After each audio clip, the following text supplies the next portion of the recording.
e os seus desdobramentos, que tem dois aspectos. Ela tem um aspecto de revelar, é curioso falar isso, né? Mas quer dizer, a Operação Lava Jato, ela revela empiricamente uma tese de Karl Marx, por incrível que pareça, que é: os políticos estão no bolso dos engenheirados. O que a Operação Lava Jato mostrou de forma crua é isso. Quer dizer, a política brasileira é toda comprada basicamente pelos empreiteiros. Então, sob certo ponto de vista, olhando de forma generosa para ela, quer dizer, ela tem um elemento de desestabilização da oligarquia brasileira.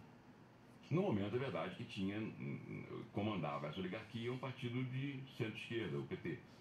Mas aquilo que, de maneira geral, todo mundo imaginava, tanto no mundo acadêmico, no mundo ilustrado, no mundo da...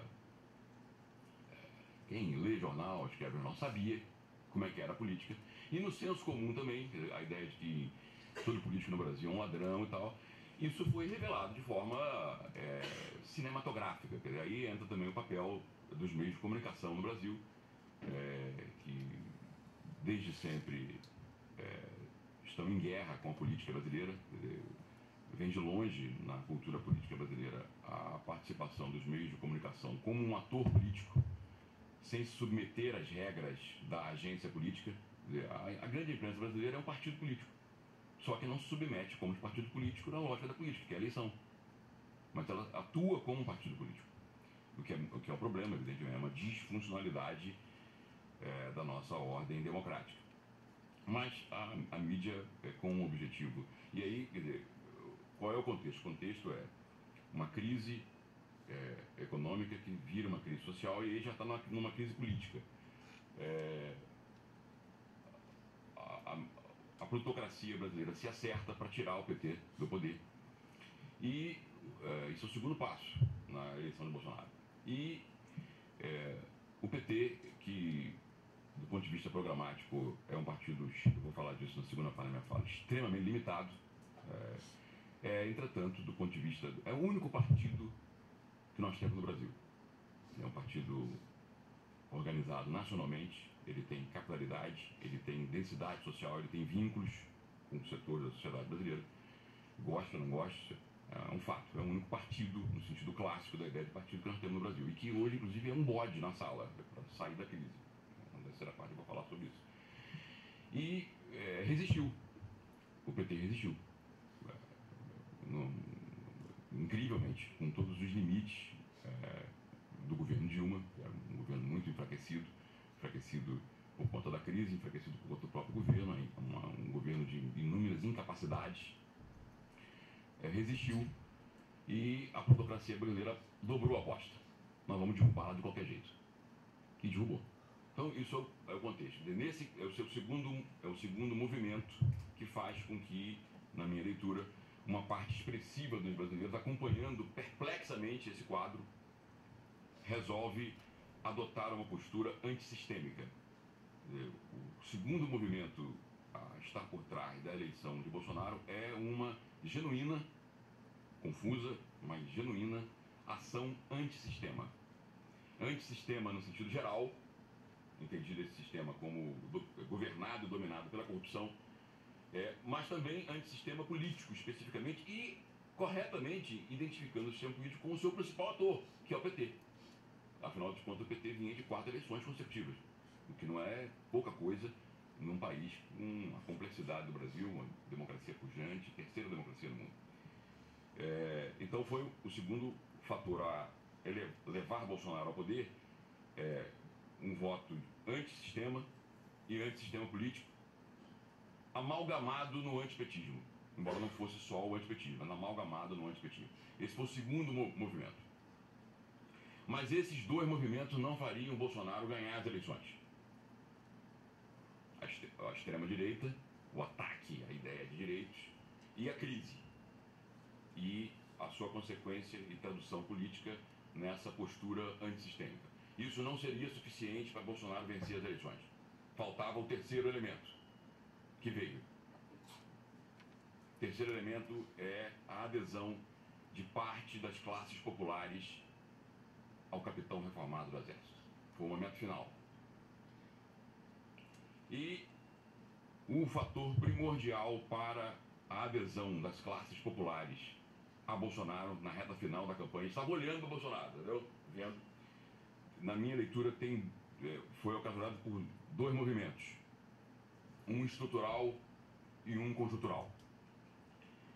O movimento conjuntural foi a confusão do PT e de Lula e sua estratégia extremamente equivocada dentro do processo eleitoral. Aquela maluquice, não há outra forma de definir aquilo, de insistir com a candidatura Lula até o final, como todo mundo sabia, minha filha de 4 anos de idade sabia que Lula não ia ser candidato, evidentemente, porque ele aprovou uma lei, Lula aprovou uma lei, saída dos movimentos sociais do PT, Igreja Católica e tal, que absurdamente feria a constitucionalidade do país, e que ele é vítima agora, inclusive.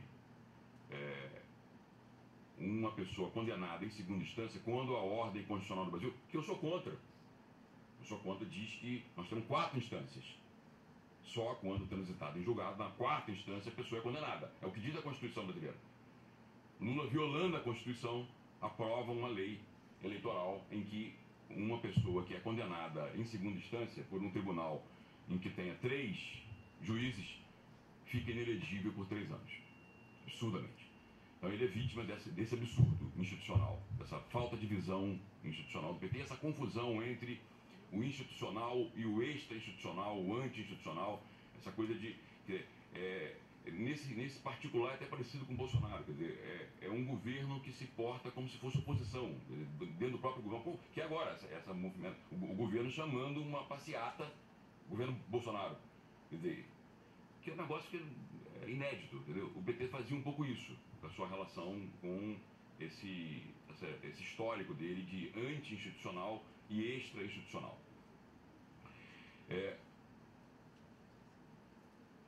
A minha tese é de que o PT e Lula partiram de um pressuposto equivocado, lastreado numa interpretação da ciência política funcionalista, que é dominante nos estudos eleitorais, de que toda eleição é um plebiscito contra o governo incumbente. Quer dizer, contra não, é uma avaliação do governo incumbente, no caso do governo Temer. O PT achava que finalmente o povo brasileiro havia entendido o sentido do golpe, talvez, provavelmente, levado pelas pregações do 247, Diário ao Centro do Mundo, o meu querido amigo Gessa Souza, que foi professor daqui, aquela coisa do golpe, não sei o que, não sei o que. Finalmente o povo tinha entendido que houve um golpe, qual era o sentido do golpe e que vai fazer a remissão disso, trazendo de volta o PT ao poder. Ledo engano, uma leitura completamente equivocada. Na verdade, o plebiscito que estava em jogo na eleição e que acabou se mostrando de forma efetiva na reta final, era um plebiscito sobre a volta do PT ao poder e de Lula. E a maioria do povo brasileiro não queria a volta do PT e Lula, como acabou acontecendo, escolhendo Bolsonaro. É um negócio, eu falo isso a cavaleiro porque eu considero ele absolutamente legítimo. Vou falar disso agora. Se há um governo legítimo, é o governo de Bolsonaro. Agora, é um negócio... É um país que está em transe para poder eleger uma pessoa com as características de Bolsonaro. É um negócio assim, completamente fora do... É um negócio de autossabotagem. É aquele negócio que Freud chama o Thanatos, né? O espírito de morte. Para você escolher uma figura como Bolsonaro. E aí não tem nada a ver com questão ideológica, se é de direita, se é de esquerda. É uma coisa... A gente está assistindo nesses 5 meses... as pessoas que apoiam ele, inclusive. Já há um inventário, eu recebi esses dias...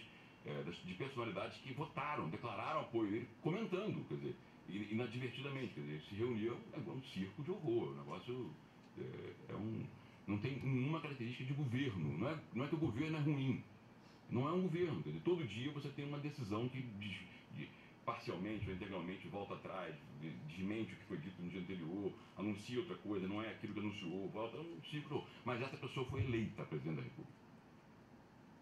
Ela foi eleita presidente da República numa eleição livre, limpa, democrática. Eu não participo dessa tese de que, para achar que foi o fake news que fez Bolsonaro ganhar, a gente tem que achar que as pessoas são mentais.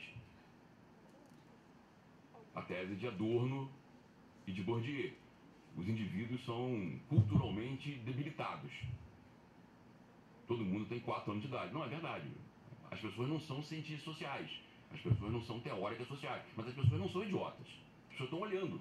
As pessoas sabem operar no mundo. Aliás, muitas vezes sabem operar até no mundo prático melhor do que os cientistas sociais e do que os teóricos sociais. Muitas vezes. Então, mas escolheram Bolsonaro. E a minha tese, então, é essa.